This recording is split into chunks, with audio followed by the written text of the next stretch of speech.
Like if you intend for a house to have a roof and a second floor that is sturdy, but when you walk into the second floor, you fall through it. But that and doesn't the roof reflect collapses on you. But that doesn't reflect on your anti-roof sentiments. Yeah, and also it doesn't matter. And like, also, if you but to use your analogy, if you walk into a house and there's a problem in the house, you can't automatically assume that it's the fault of whoever built the house. It could be, depending on the problem. But you also have to look at who's living in the house, who's supposed to be maintaining the house.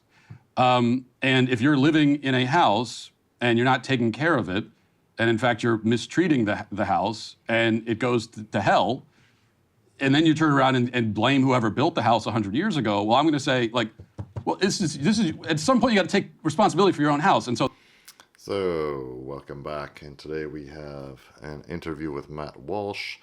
He's on a channel called Breaking Points on YouTube, and the hosts are asking him about various issues. So now they're talking about racism, systemic racism, and all that. Let's see where they go. So that's my point with the black community as it stands right now in America. Yes, as we've already established, there was actual systemic racism against the black community for a long time. It's a terrible, evil thing. Everybody agrees on that point. I don't think anyone disagrees.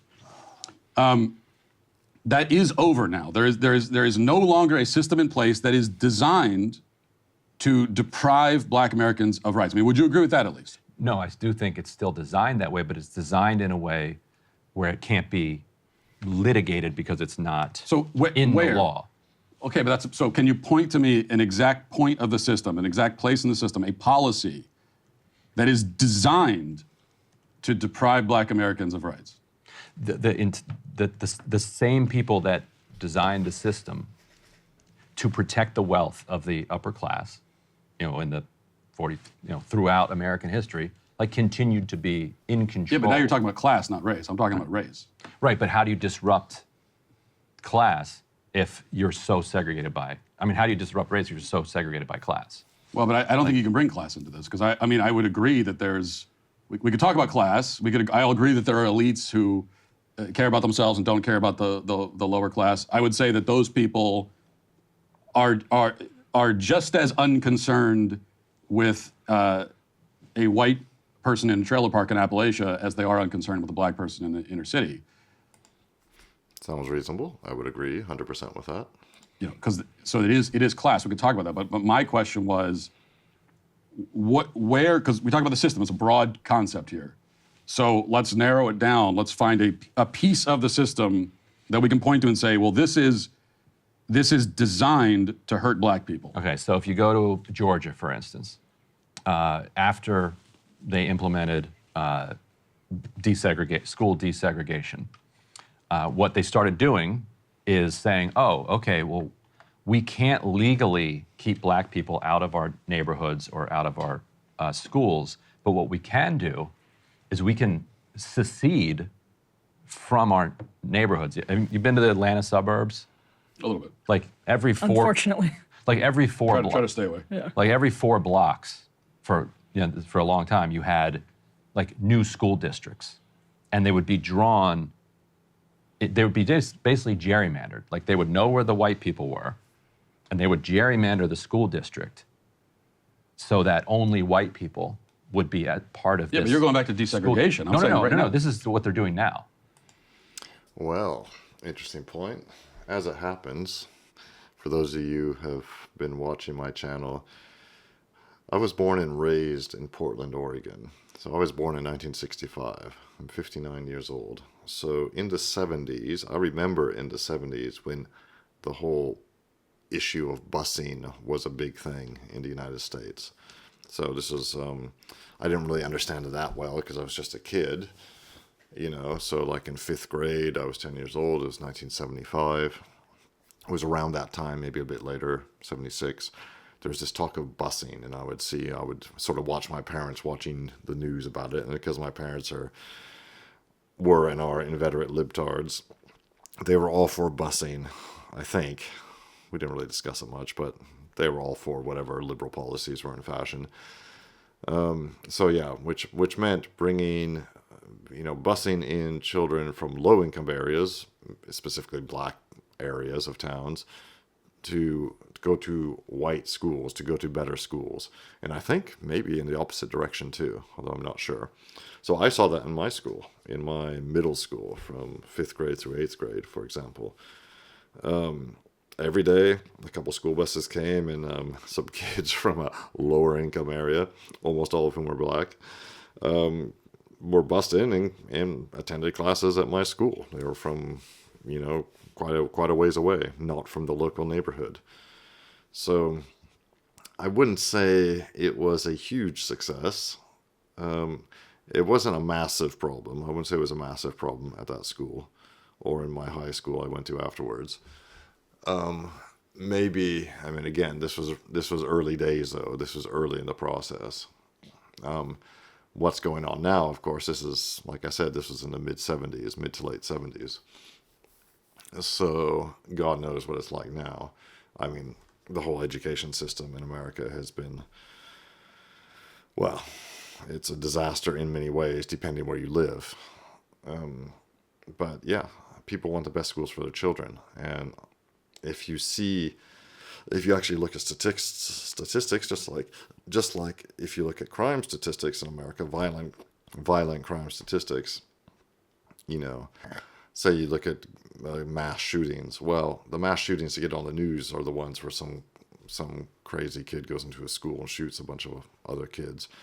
But the actual vast majority of mass shootings are committed in the ghetto, in the hood, or gangbangers are shooting each other. Yeah, that's where all the problems are. And when it comes to gun violence, that's the vast majority of the problems.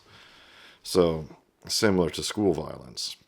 Now, you can understand why parents would want their kids to not be in schools like that, or not be exposed to the types of kids who might tend to engage in those nefarious activities. Like, this is up to today. Like, so what they're doing is they're saying, okay, these are the new laws in place. However, we like our system of segregation and racism that we have here. So how do we hire the best lawyers? Is that about class? Or to show that, but it's also about race. Well, but I'm saying, do you think primarily in the minds of the designers of the system, are they actually discriminating intentionally on a class basis? Or is it pretty race driven? I don't think that there's any evidence that it's race driven. I think in like an example you give, it's class, it's people wanting to avoid crime-ridden, impoverished areas. Yeah, people want to avoid crime-ridden, violent, and impoverished areas, which in the United States typically are black areas, black parts of town. Sorry, that's just the way it is. Maybe someone doesn't want to send their kids to school in a place that's high crime, there's going to be a lot of delinquency and everything in the school system. I don't think it's because the kids are black, it's just because of that. And also, the other thing is when we talk about... But at what point hold on a second. When we talk about school districts or the way communities are set up, here's another point that rarely comes up. It's pretty simple. You can move, right? So you can always move. If you live in a community where you're claiming it's been set up systemically to disadvantage it, I don't buy that. But if I did, I would say, well, you should probably move from that community. You can go somewhere else. There's no law saying you can't. And if there was, if there was a law saying... Some HOA situations will try to block. Yeah, but they're not going to say you can't move here if you're black. It's also why a lot of black community groups support voucher systems to allow, work with conservatives on voucher systems to allow kids to get to different schools. So when you see stats that say like a black homeowner who's trying to get a mortgage, who has a higher credit score and higher income, gets a higher interest rate from the average bank than a white applicant. A bunch of these studies have been done where they'll put in like a black sounding name and higher credit scores, higher income, better candidates on paper other than their name. And they get overall, there have been so many studies that have replicated this. They get a higher interest rate, which means their cost of borrowing is higher, means the mortgage is higher, which means you have to have that much more money to move into the neighborhood that you're talking about. So systemically, it doesn't say, well, if you're black, you can't live here. But systemically, what it does is it makes it easier for white people to move into these wealthier neighborhoods, harder for black people to move into those neighborhoods. And that's before you even get to the wealth effect. Jim Crow, only ended recently, which means that if you look at the kind of savings rates and the inheritance rates for the average black family, it's close to nil, especially after the subprime mortgage wipeout of 2008, compared to white families, which... I can't believe he just mentioned, especially after the subprime mortgage debacle of 2008. Yeah, those were...